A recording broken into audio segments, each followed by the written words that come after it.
ಮಾಜಿ ಸಚಿವ ಜನಾರ್ದನ್ ರೆಡ್ಡಿಗೆ ಸಂಕಷ್ಟದ ಕಾಲ ಮತ್ತೆ ಎದುರಾಗ್ತಾ ಇದೆ. ಈಗಾಗಲೇ ಸಿಬಿಐ ನ್ಯಾಯಾಲಯ ಏನು ಶಿಕ್ಷೆಯನ್ನು ವಿಧಿಸಿತ್ತು, ಇದಕ್ಕೆ ಸಂಬಂಧಪಟ್ಟಂತೆ ಅಪ್ಡೇಟ್ಸ್ಗಳು ಕೂಡ ಬರ್ತಾ ಇದೆ. ಅಕ್ರಮ ಗಣಿಗಾರಿಕೆ ಕೇಸ್ನಲ್ಲಿ ರೆಡ್ಡಿಗೆ 7 ವರ್ಷ ಶಿಕ್ಷೆ ಪ್ರಕಟವಾಗಿದೆ. ಗಂಗಾವತಿ ಶಾಸಕ ಜನಾರ್ದನ್ ರೆಡ್ಡಿಗೆ 7 ವರ್ಷಗಳ ಕಾಲ ಜೈಲು ಶಿಕ್ಷೆ ಪ್ರಕಟವಾಗಿದೆ. ಹೈದರಾಬಾದ್ ಸಿಬಿಐ ವಿಶೇಷ ನ್ಯಾಯಾಲಯದಿಂದ ಈಗಾಗಲೇ ತೀರ್ಪು ಪ್ರಕಟವಾಗಿದೆ. ಇನ್ನು 1 ತಿಂಗಳ ಒಳಗೆ ರೆಡ್ಡಿ ಮೇಲ್ಮನವಿಗೆ ಅವಕಾಶ ಇದೆ. ಹೈಕೋರ್ಟ್ನಿಂದ ತಡೆ ಸಿಕ್ಕರಷ್ಟೇ ಬಚಾವಾಗ್ತಾರೆ ರೆಡ್ಡಿ. ಅಕ್ರಮ ಗಣಿಗಾರಿಕೆ ಕೇಸ್ನಲ್ಲಿ ರೆಡ್ಡಿ ಅವರಿಗೆ 7 ವರ್ಷ ಈಗ ಜೈಲು ಶಿಕ್ಷೆ ಘೋಷಣೆ ಮಾಡಲಾಗಿದೆ. ಇದಕ್ಕೆ ಸಂಬಂಧಪಟ್ಟಂತೆ ಸಂಪೂರ್ಣವಾದಂಥ ವಿವರವನ್ನು TV9 ಈ ಸುದ್ದಿ ಬ್ರೇಕ್ ಮಾಡಿದಾಗಲಿಂದಲೂ ಕೂಡ ಕೊಡ್ತಾ ಇದೆ. 1 ತಿಂಗಳ ಒಳಗೆ ರೆಡ್ಡಿಗೆ ಮೇಲ್ಮನವಿ ಸಲ್ಲಿಸೋದಕ್ಕೆ ಅವಕಾಶ ಇದೆ. ಬಹುಶಃ ನಾಳೆಯೇ ಮೇಲ್ಮನವಿ ಸಲ್ಲಿಸುವಂಥ ಸಾಧ್ಯತೆ ಇರುವಂಥ ಮಾಹಿತಿ ಲಭ್ಯವಾಗ್ತಾ ಇದೆ. ಯಾಕೆಂದರೆ ತೀರ್ಪಿನ ಪ್ರತಿ ಕೈ ಸಿಕ್ಕಿದ ಬಳಿಕ ಅದಕ್ಕೆ ಸಂಬಂಧಪಟ್ಟಂಥ ಸೂಕ್ತ ಕಾನೂನು ಹೋರಾಟವನ್ನು ರೆಡ್ಡಿ ಕೂಡ ಮಾಡ್ತಾ ಇರುವಂಥ ನಿರೀಕ್ಷೆ ಇದೆ. ಈಗಾಗಲೇ ಅವರ ಪರವಾದಂಥ ವಕೀಲರೆಲ್ಲರೂ ಕೂಡ ವಾದವನ್ನು ಮಾಡ್ತಾ ಇದ್ದಾರೆ.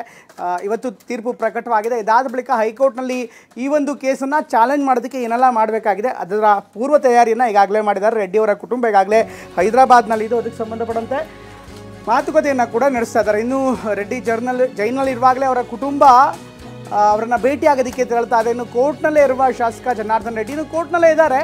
ಜನಾರ್ದನ್ ರೆಡ್ಡಿ ಭೇಟಿಗೆ ಆಗಮಿಸಿದಂಥ ಕುಟುಂಬದ ಸದಸ್ಯರು ಇನ್ನು ಕೋರ್ಟ್ನಲ್ಲೇ ಇರುವಾಗ ಅವರನ್ನು ಭೇಟಿ ಮಾಡ್ತಿದ್ದಾರೆ, ಸಾಂತ್ವನ ಮಾಡ್ತಿದ್ದಾರೆ. ರೆಡ್ಡಿ ಭೇಟಿಗೆ ಆಗಮಿಸಿದಂಥ ಕುಟುಂಬದ ಸದಸ್ಯರು ಒಂದು ಕಡೆಗೆ ಕಾನೂನಿನ ಹೋರಾಟ, ಮತ್ತೊಂದು ಕಡೆಗೆ ಈ ಒಂದು ಕೇಸಿಗೆ ಸಂಬಂಧಪಟ್ಟಂತೆ ರೆಡ್ಡಿಗೆ ಮತ್ತೆ ಬಂಧನದ ಭೀತಿ ಎದುರಾಗಿದೆ. ಇನ್ನು ಚಾಲೆಂಜ್ ಮಾಡಬೇಕಾಗತ್ತೆ ಹೈಕೋರ್ಟ್ನಲ್ಲಿ ತಡೆ ಸಿಕ್ಕರಷ್ಟೇ ಅವರು ಬಚಾವಾಗ್ತಾರೆ.